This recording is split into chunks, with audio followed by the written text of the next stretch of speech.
Escuela Bíblica a la luz de la palabra, escudriñando las Escrituras. Oh, cantadmelas otra vez, bellas palabras de vida. Hallo en ellas mi gozo y luz, bellas palabras de vida. Sí. Luz a las Naciones, canal cristiano de comunicación, presenta A la luz de la palabra, un estudio expositivo de la palabra de Dios, una presentación minuciosa de toda la Escritura, porque es inspirada por Dios y útil para enseñar, para redarguir, para corregir, para instruir en justicia, a fin de que el hombre de Dios sea perfecto, enteramente preparado para toda buena obra. Palabras de vida, bondadoso te salva y al cielo te llama. Qué bellas son. Escuela Bíblica a la luz de la palabra, edificando sobre la roca. Son bellas palabras de vida.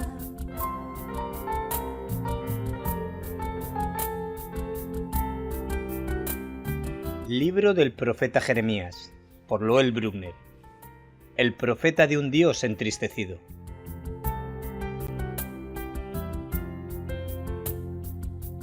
Antes que te formase en el vientre te conocí, y antes que nacieses te santifiqué, te di por profeta a las naciones.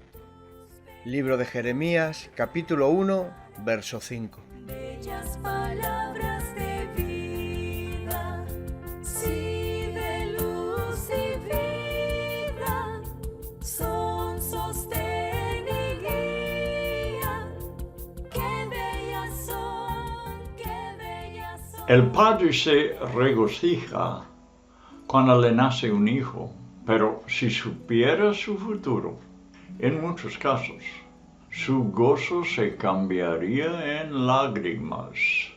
El borracho, el drogadicto del callejón, en un tiempo trajeron gozo a sus padres. El criminal esperando cumplir su pena en el corredor de la muerte. Una vez fue un bebé sostenido por brazos amorosos. Jeremías el profeta no habla de su propia situación sin sentir en su alma el destino de su pueblo. Su sufrimiento por ellos es insoportable. Él oye el llanto de dolor y los gritos de agonía desesperados de los que sufren y mueren en las calles que el Señor asoló. No quiero en absoluto continuar enfatizando el tema presente, pero Jeremías ha enfrentado un sufrimiento del cual la mayoría de nosotros no podemos ni imaginar. Es una realidad presente para miles en el mundo. Mientras nosotros nos sentamos a leer las palabras del profeta, quizás algunos se atrevan a criticar la queja de Jeremías. E incluso pudiera ser que haya pecado en su remordimiento. Pero mayor que nuestro corazón es Dios, y Él sabe todas las cosas, dice la Escritura. Aunque Jeremías murió a mano de sus enemigos en Egipto, tuvo algunos momentos de satisfacción al ver cumplidas sus profecías, además de recibir el reconocimiento favorable de Nabucodonosor. La vida en la tierra se terminó y la eternidad se abrió para este gran hombre de Dios, que ha recibido una recompensa inimaginable y sin medida. las palabras del apóstol Pablo, que también experimentó dolores de todo tipo durante su vida y ministerio, concluyeron de esta forma: porque esta leve tribulación momentánea produce en nosotros un cada vez más excelente y eterno peso de gloria. Buenas tardes, amigos oyentes. Bienvenido a otro estudio de las Sagradas Escrituras. En estos días, en las últimas semanas, he estado meditando, también enseñando, de la comunidad de galileos que siguieron a Jesús. Dios eligió el lugar geográfico donde Jesús fuese criado y pasó su juventud. Dios lo escogió. Y fue de esa región de Galilea. De allí escogió sus 12 apóstoles y les dio la responsabilidad del futuro del Evangelio, del cristianismo en la tierra. Además, él se identificó con ellos, siendo llamado Jesús de Nazaret. Nazaret, un pueblo en Galilea, y de mala fama, porque un Galileo mismo dijo: ¿de Nazaret puede salir algo bueno? Jesús fue llamado, pero de forma de burla, el Nazareno. Pero no por eso los discípulos dejaron de llamarlo así, Jesús de Nazaret. Y verás, si estudias, vaya por las páginas del libro de los Hechos, en los 28 capítulos verás que le presentan vez tras vez como Jesús de Nazaret. Pudiera darle un nombre más aceptable para el pueblo. Pudiera llamarle el hijo de David, por ejemplo, que nació en Belén, pero no se menciona eso. Se menciona que él es de Nazaret. ¿Por qué será? ¿Por qué lo presentan así? Porque es necesario que para el pueblo, para cada persona que recibe a Cristo, lo reciba humildemente. Jesús de Nazaret es quien tenemos que recibir con todo la burla que viene con ese nombre, con todo el desprecio que la gente tenía en los días de Jesús por esa región llamada Galilea, porque era despreciado en aquel entonces. Y Jesús de Nazaret identifica con ellos, nunca se lo olvida. Jesús no estaba buscando la fama, la fama de los de Jerusalén, de los gobernantes, de la gente importante, de los nobles de su tiempo. No lo buscaba. No buscaba honra entre los hombres, sino la honra que viene de lo alto, de su Padre en el cielo. Dios nunca ha llamado a los sabios y entendidos, ni los fuertes y capaces como siervos suyos, sino a los menos capacitados. La razón es porque quiere un pueblo en quien pueda manifestar su poder y su sabiduría, que no fueran capaces en sí mismos. En el día de Pentecostés, los celebradores de la fiesta se admiraban preguntando: ¿no son todos estos galileos? Por lo que tienen estos hombres y mujeres ignorantes y sin letra, crea envidia. tienen un contacto con el omnisciente Dios que les hace saber todas las cosas.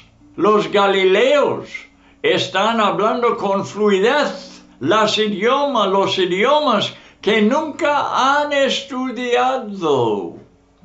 Naturalmente se distinguía el acento que ellos hablaban, de modo que los de Judea y Jerusalén pudieron saber de cuál provincia venían. Su propio lenguaje tenía que ser interpretado para que los judíos les entendieran, como vemos en los evangelios muchas veces. Las palabras aún de Jesús, traducidos en hebreo, y claro, en las escrituras ya a griego, para que la gente podría entender las palabras de esta provincia de Galilea, el arameico de los días de Jesús. Y por eso los visitantes en el día de Pentecostés que estaban en Jerusalén estaban atónitos y maravillados. No porque judíos hablaban sus idiomas, sino porque galileos, sin esta capacidad y sin estudios, ignorantes, estaban hablando con fluidez, digo, por el Espíritu Santo, por la capacidad que Dios da. Estos ignorantes están hablando en idiomas, en lenguajes de provincias romanos en todo el mundo. Los profetas no eran diferentes que los apóstoles. Jeremías fue enseñado de Dios desde muy temprana edad. Pero mira cómo viene una representación del rey a él, buscando palabra de Dios. Esto se manifiesta por toda la Biblia y es un principio espiritual que sigue manifestándose por toda la época de la iglesia hasta el día de hoy. Pero delante de Dios esta gente es de más valor que los más destacados entre la población humana. Los veremos siguiendo el Cordero en el libro de Apocalipsis. Una compañía única, siguiendo el Cordero y tomando su parte en la ciudad celestial, eternamente honrados las mismas personas que fueron despreciadas al andar sobre la tierra. Bueno, estos principios son maravillosos y bien enseñados por toda la Biblia. Nadie puede equivocarse. Dios siempre escoge lo que no es para avergonzar lo que es. El débil para avergonzar al fuerte, el sencillo para avergonzar a los sabios. Porque cuando Dios le unge a tal persona, como en el día de Pentecostés, las capacidades son sobrenaturales, son celestiales, son nobles y sabios. Porque hay una sabiduría que el mundo no conoce, que provee que es provisto por Dios. Vamos a abrir las Biblias, estamos en el libro de Jeremías y hemos llegado al capítulo 21. Capítulo 21 de Jeremías. Y aquí vamos a ver cosas interesantes como siempre. Principios divinos, una revelación de quién es Dios, cosas así. Vamos a aprender nosotros cuando abrimos las páginas de la Biblia. Y así dice capítulo 1, los primeros 7 versículos. palabra de Jehová que vino a Jeremías cuando el rey Sedequías envió a él, a Pasur, hijo de Malquías, y el sacerdote Sofonías, hijo de Maasías, para que le dijesen: consulta ahora acerca de nosotros a Jehová, porque Nabucodonosor, rey de Babilonia, hace guerra contra nosotros. Quizás Jehová hará con nosotros según todas sus maravillas, y aquel se irá de sobre nosotros. Y Jeremías les dijo: diréis así a Sedequías, el rey: así ha dicho Jehová, Dios de Israel, he aquí yo vuelvo atrás las armas de guerra que están en vuestras manos, con que vosotros peleáis contra el rey de Babilonia, y a los caldeos que están fuera de la muralla y os tienen sitiados.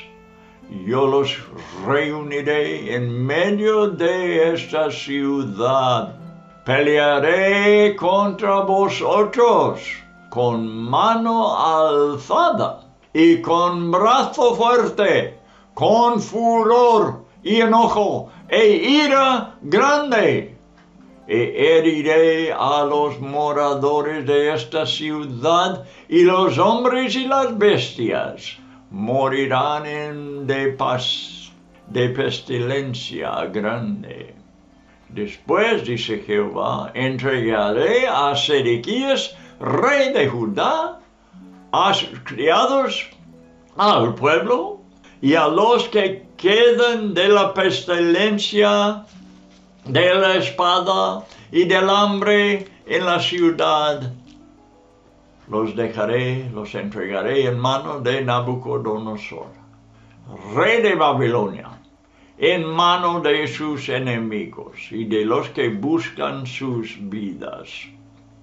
Y él los herirá a filo de espada, no los perdonará, ni tendrá compasión de ellos, ni tendrá de ellos misericordia. Qué horrible es, amigo mío, cuando Dios se hace nuestro enemigo. No hay cosa peor en todo el mundo. Qué horrible ver que el Creador de los cielos y la tierra se vuelve en contra de sus criaturas. Pero tiene por qué hacerlo, porque su creación se ha olvidado de él, le ha dado la espalda, le ha ignorado, le ha despreciado, han ido en un camino rebelde, han desobedecido su palabra, en fin, han huido de Dios. Y así hallamos la población del mundo hoy en día. Como 8 billones, 8.000 millones de personas sobre la faz de la tierra están en rebeldía contra su Creador. ¿Será esto el caso de todos? No, hay una excepción. Jesucristo lo dijo. El camino que va para la vida eterna, para el cielo, es angosto, y pocos son los que entran por la puerta angosta. Pero hay algunos. Y están en todo el mundo hoy en día. Pero dice la Biblia, Jesucristo lo dijo, el porcentaje es pequeño. No son muchos. La mayoría, los muchos, seguirán en el camino ancho, donde hay mucho espacio de hacer lo que a ellos les da la gana. Y esto es lo que el hombre quiere hacer. El hombre por naturaleza caída desde el tiempo de Adán es egoísta y busca lo suyo. Pocos son los que quieren vivir para la gloria de Dios. Y espero que nosotros, que estamos reunidos ahora, escuchando la palabra de Dios, la palabra abierta enfrente de nuestros ojos, ojalá que nosotros seamos diferentes, no egoístas, sino personas que adoremos y alabemos a Dios. Y vivimos nuestra vida para su gloria, que seamos nosotros participantes con la comunidad de los Galileos, viviendo en el mundo en el siglo XXI. El estudio de este capítulo de Jeremías es breve. Recordemos que Jeremías no organizó su libro cronológicamente. Lo que hallamos en este capítulo se relaciona con lo que pasa en los capítulos 37 y 38, en los que se mencionan a los mismos sacerdotes que están mencionados aquí. Pasur, hijo de Malquías, y Sofonías, hijo de Masías. Estos se mencionan también en capítulo 38, versículo 1, y Sofonías en capítulo 37, versículo 3. El mensaje de Jeremías es idéntico en estas dos porciones, o sea, 21:9 y 38:2. En el caso de estos dos sacerdotes, no tenemos la introducción normalmente utilizada de padre e hijo, sino según su clase o grupo de sacerdotes, porque estaban divididos en clases, 12 a 24 clases. El último capítulo nombra a Pasur, hijo de Imer, significando su pertenencia según sus antepasados, el grupo 16 de sacerdotes, que en los días de David, quien los organizaba, era Imer. Así que él es de esta clase. En este capítulo reconocemos que este es un Pasur diferente, perteneciente a la quinta clase de Malquías. Sofonías, hijo de Masías, pertenecía al grupo 24. Si quieres estudiar estas clases de sacerdotes, porque es interesante saber, porque aún en el Nuevo Testamento tenemos a Zacarías, el sacerdote que era padre de Juan Bautista, que era del 8ª clase de sacerdotes. Pero puedes estudiar las diferentes clases, las 24 clases en 1 de Crónicas, capítulo 24, desde versículo 7 hasta versículo 18. Bueno, Nabucodonosor mismo ordenó al hijo menor del rey Josías. Nabucodonosor ordenó Matanías para que fuera rey. Cambió su nombre a Sedequías, el cual tenía 21 años y reinó durante 11 años.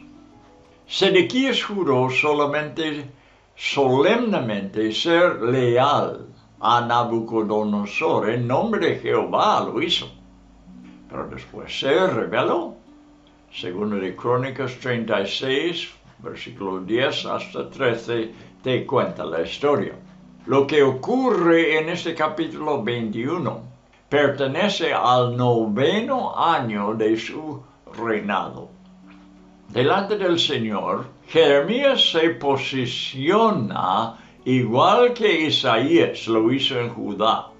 La única diferencia en su ministerio fue que el rey que reinaba era Sedequías, mientras que Ezequías reinó en el tiempo de Isaías.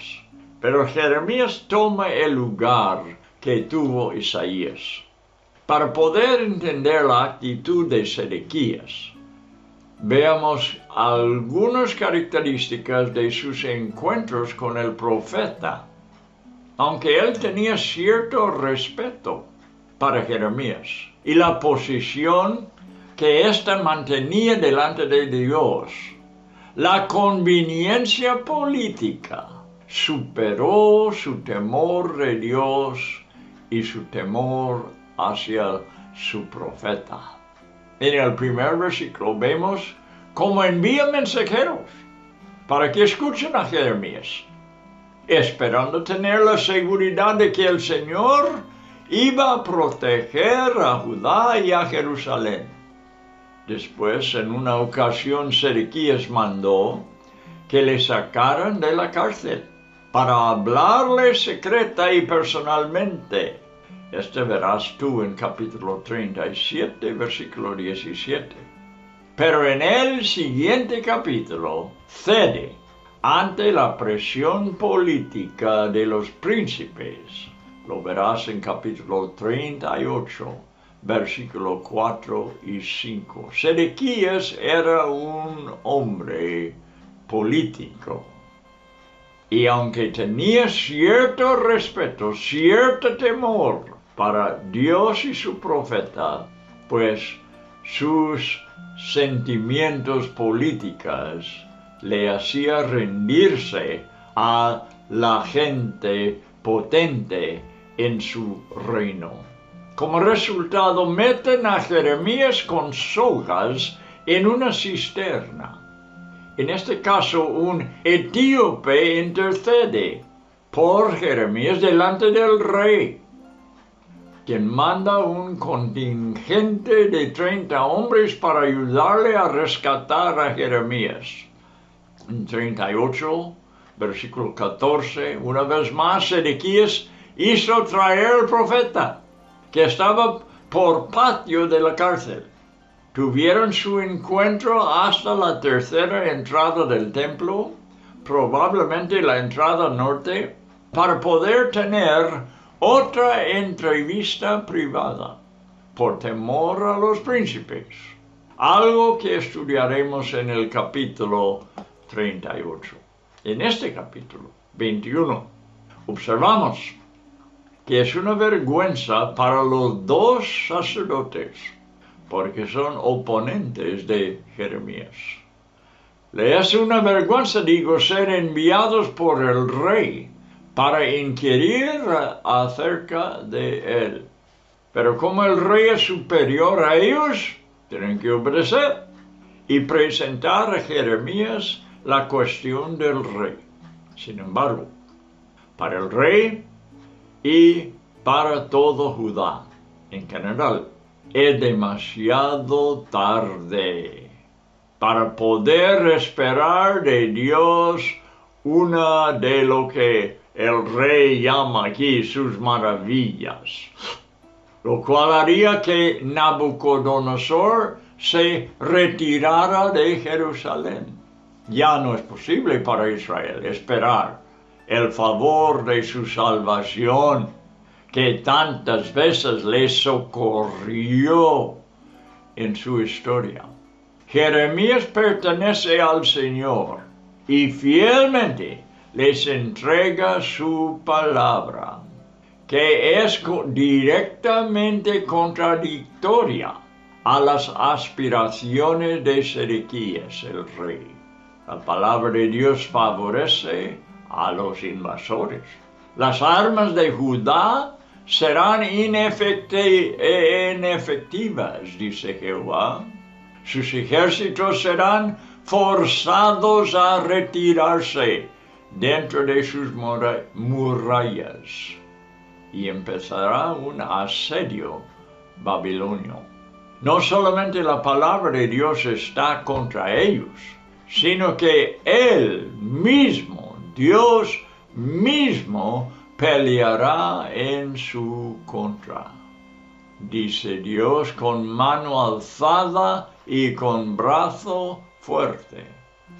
Piénsalo, hermano, qué terrible situación. Que su mismo Dios de Israel, el único Dios, el hacedor de los cielos y de la tierra, el Dios todopoderoso, les rechace a su pueblo y se convierta en su enemigo, viniendo, como dice el texto que hemos leído, viniendo con furor y enojo e ira grande contra ellos. Este furor no es comparable al furor de hombres o demonios, sino que será una triple demostración. ¿Triple? Sí. Furor, enojo y grande ira, describiendo una indignación inmensurable y sin igual, temeroso, horrible. En capítulos anteriores vimos los resultados, pero ahora Jeremías avisa al mismo rey de una gran plaga, una hambruna y la espada Babilonia. Sedequías será forzado a rendirse, y con él todos los ciudadanos de Jerusalén, en manos de un ejército salvaje ansioso de matar. La cultura o historia de los babilonios no sabe nada de misericordia ni de compasión. No está en su cultura. Seguiremos leyendo la palabra de Dios, de lo cual estamos sacando estas verdades para nuestra contemplación, para que aprendamos y para que a nosotros nos pasa mucho mejor como cristianos rendidos al señorío del Señor. Versículo 8. Y a este pueblo dirás: así ha dicho Jehová, he aquí pongo delante de vosotros camino de vida y camino de muerte. ¿Ves? Todavía Dios está dando oportunidad a buscar, a escoger el camino de la vida. Dios siempre es así, paciente, ofreciendo oportunidad tras oportunidad de arrepentirse para que no les cae encima la maldición. Versículo 9. El que quedare en esta ciudad morirá a espada, de hambre o de pestilencia. Mas el que saliere, este es el remedio, ¿ves? Vamos a ver, el que saliere y se pasare a los caldeos, que os tiene sitiados, vivirá, y su vida le será por despojo. Ganará seguir viviendo, pues, si se entrega a los caldeos. Esa es la salvación para ellos. Dios está dando una oportunidad en una situación horrible de cuando menos salvar sus vidas. Versículo 10. Porque mi rostro he puesto contra esta ciudad para mal, la ciudad de Jerusalén, y no para bien, dice Jehová. En mano del rey de Babilonia será entregada y la quemará a fuego. Y a la casa del rey de Judá dirás: oíd palabra de Jehová. Ahora la palabra al palacio del rey, a Sedequías. Casa de David, que así se llamaba porque estamos tratando del linaje de David. Este es un descendiente, Sedequías es un descendiente de David. Así que la palabra de Dios es dirigido a la casa de David. Así dijo Jehová: haced de mañana juicio, desde temprano, desde ahora, inmediatamente, en otras palabras, haced juicio y librad al oprimido de mano del opresor, para que mi ira no salga como fuego y se encienda, y no haya quien lo apague por la maldad de vuestras obras. Y aquí, yo estoy contra ti, moradora del valle, y de la piedra de la llanura, dice Jehová, los que decís, ¿quién subirá contra nosotros? ¿Y quién entrará en nuestras moradas? Yo os castigaré, conforme al fruto de vuestras obras, dice Jehová, y haré encender fuego en su bosque, y consumirá todo lo que está alrededor de él. Pero acuérdese, amigo, que en el versículo 8 les ofrece otro camino, si ellos lo quieren tomar. Lo que pasa es que ellos rechazan una vez más. El Dios misericordioso de Israel, sin embargo, ofrece una alternativa. Todavía pueden evitar una catástrofe temible si se rinden a su voluntad. Mira, esa es la respuesta. Rendirnos a la voluntad de Dios. Es un camino a la vida, en medio de una muerte segura. Y te digo que en el siglo XXI tenemos las mismas cosas puestas delante de nosotros. Hay una muerte segura para el rebelde que rechaza la palabra de Dios en el siglo XXI. Confiar en las murallas de Jerusalén terminará siendo el camino de la espada, la hambruna y la pestilencia. La población confía en las defensas naturales, como las murallas, que si habían sido construidas para proteger al pueblo. Pero reflexionemos sobre la pura verdad de que, a fin de cuentas, lo único que nos vale es confiar en Dios. Lo que había detenido el enemigo en el pasado tiene sus límites. Y ya es demasiado tarde para Israel. En este caso, la manera de someterse al Señor es rindiéndose al ejército invasor. Bueno, no es muy aceptable, pero es el único remedio. Ya era muy tarde para Israel. Ya estamos en los fines del Antiguo Testamento, del tiempo del Antiguo Testamento. Israel se ha hecho más y más rebelde, se ha rechazado vez tras vez al Señor y está endurecido su corazón y ya no hay remedio, sino rendirse al ejército invasor. Algo que sabemos que Israel rechazó. Qué difícil es para el hombre orgulloso levantar la bandera blanca de sumisión. En el último capítulo estudiamos acerca de la sumisión de Jeremías, viendo cómo cada siervo de Dios es un enemigo conquistado. ¿Sabe lo que estoy diciendo? Estoy diciendo que Jeremías también era un enemigo de Dios, como toda la humanidad, sin excepción.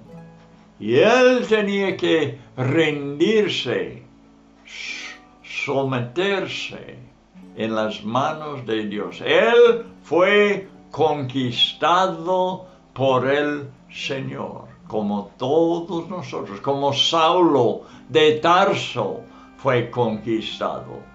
Cada uno de nosotros, porque naturalmente no buscamos al Señor, sino huimos de Él. Peleamos en contra y tenemos que ser conquistados. Repito lo que declaré, que el camino hacia la salvación es una confesión de que Jesús es el Señor. Nos dice esto en Romanos capítulo 10, versículo 9. Es la manera de ser salvo. La única forma es rendirse, es ser conquistado por el Señor. Una conversión tirando la bandera blanca, ¿verdad?, de sumisión, rindiéndonos a Jesús como el Señor. Oímos a Saulo de Tarso. He mencionado a él y veremos lo que él dijo. Temeroso y tembloroso hizo tal confesión: Señor, ¿qué quieres que yo haga? ¿Qué quieres que yo haga? Con eso fue salvado. Hechos 9:6. Cada uno tiene que ser así conquistado. Somos una raza de rebeldes, una raza rebelando contra nuestro Creador. ¿No lo vemos en todo el mundo? ¿Cómo niega la creación? ¿Cómo niega el Creador?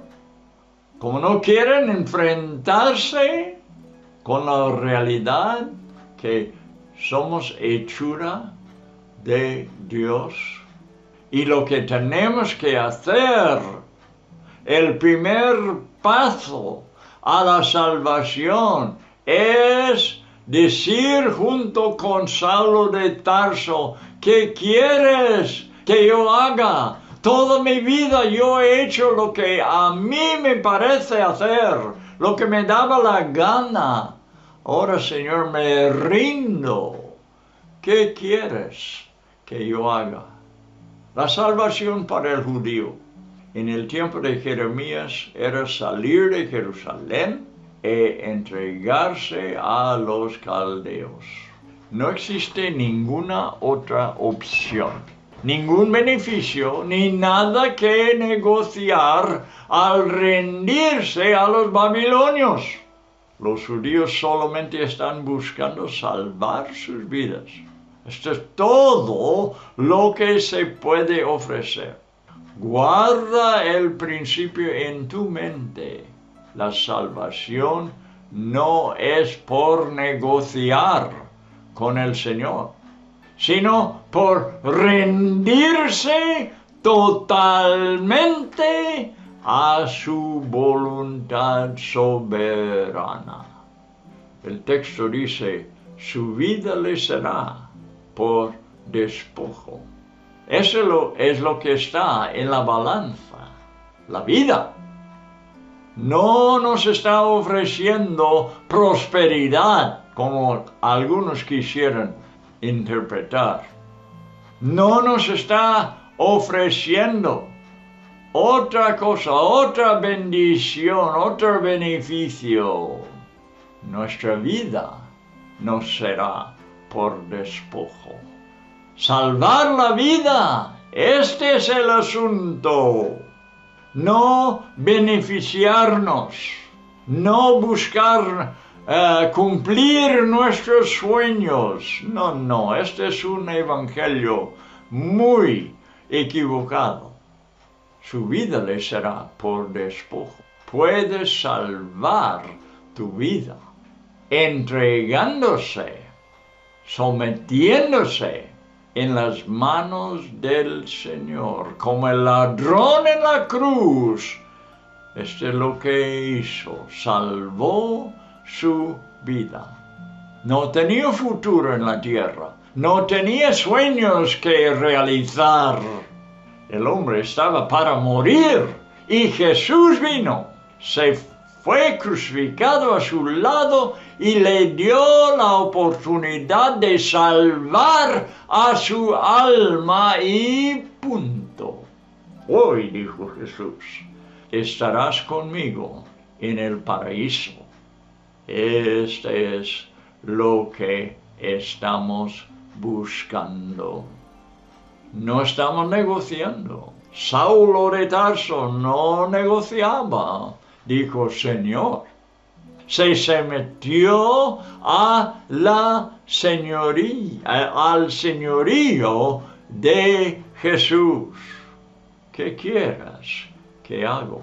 Estoy ya dispuesto a hacer tu voluntad.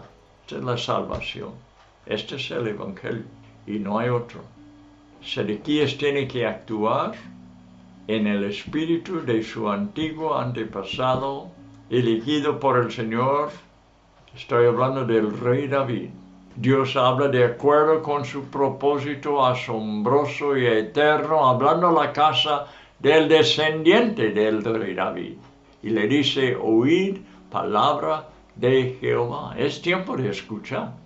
Es tiempo de tomar en cuenta no que nosotros queremos decir, no lo que nosotros queremos pedir. Es tiempo de oír palabra de Jehová y aceptarlo. Sedequías tiene que actuar con el espíritu de su antiguo antepasado David, elegido por el Señor, rechazando el injusto reino del rey Saúl.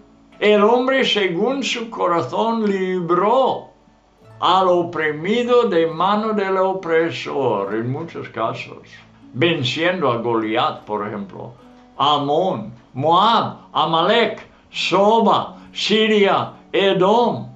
Eran los enemigos conquistados, librando el pueblo al oprimido de mano de sus opresores.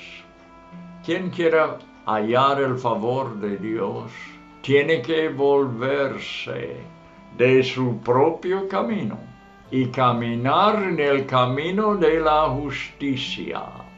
El rey Sedequías, que ha torcido totalmente los caminos de su gran antepasado, tiene que arrepentirse de su reino injusto. Ha de tener compasión por los oprimidos y además resistir la mano del opresor. Tiene que hacerlo inmediatamente, como dice el texto, de mañana, no de la tarde, de mañana, de inmediato.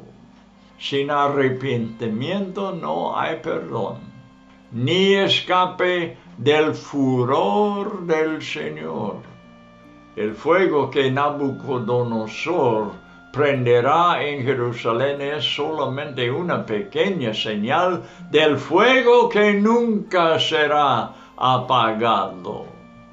Juan Bautista nos advirtió, Mateo 3:12, escucha, Mateo 3:12, su aventador está en su mano. Estoy leyendo del Nuevo Testamento, de la palabra de Juan Bautista. Su aventador está en su mano y limpiará su era y recogerá su trigo en el granero y quemará la paja en fuego que nunca se apagará. Tenemos otra referencia a la falsa seguridad hallada en Jerusalén enseguida. En la anterior, ellos confiaron en sus murallas. Sin embargo, aquí cuentan con estas defensas naturales. En el lenguaje poético del Señor, pronunciado aquí, moradora del valle y de la piedra de la llanura, es una personificación de Jerusalén. Aún antes de ser conquistada por el ejército de David, los habitantes pensaban que era una ciudad inexpugnable. Fue edificado sobre el monte Sión y otros montes más altos la rodeaban, pero la ciudad descendió hacia un valle. Los que fueron engañados por una falsa seguridad tienen un enemigo formidable y es el Señor. Los judíos en el versículo 13 de nuestro texto están haciendo eco del clamor siglos atrás de los jebuseos que hablaban a David diciendo, tú no entrarás acá, pues aún los ciegos y los cojos te echará. Queriendo decir, David no puede entrar acá, pero entró y venció la ciudad. Ahora los habitantes nuevos, los judíos, tienen por qué clamar, porque su futuro está limitado. La justicia del Señor siempre es recta, conforme al fruto de vuestras obras, dice Dios. Nadie puede culpar a las circunstancias, el ambiente, los padres, los amigos y otras influencias. El pecador alumbrado solamente ve su pecado. El ladrón en la cruz es un ejemplo maravilloso de ello. Él declaró a su compañero que sufría con él. Lucas 23, 40 y 41, apúntelo. ¿Ni aún temes tú a Dios, estando en la misma condenación? Nosotros a la verdad justamente padecemos. Mira cómo confesó que su situación era una situación merecida.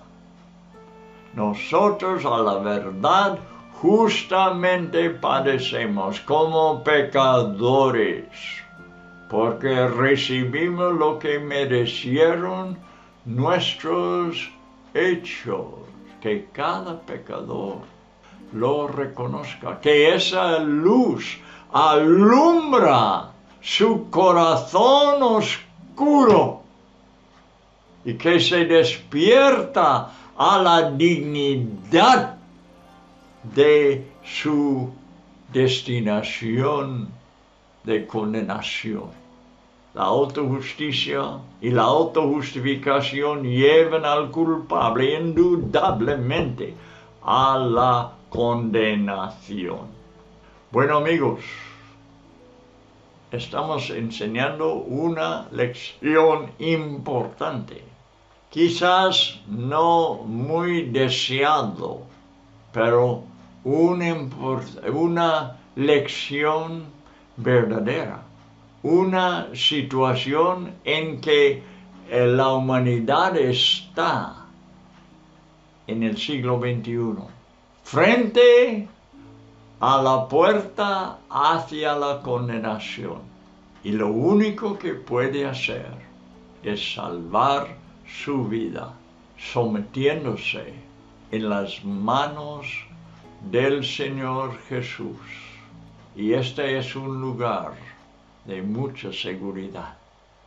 Ese es lo más sabio que podamos hacer. Así que os animo.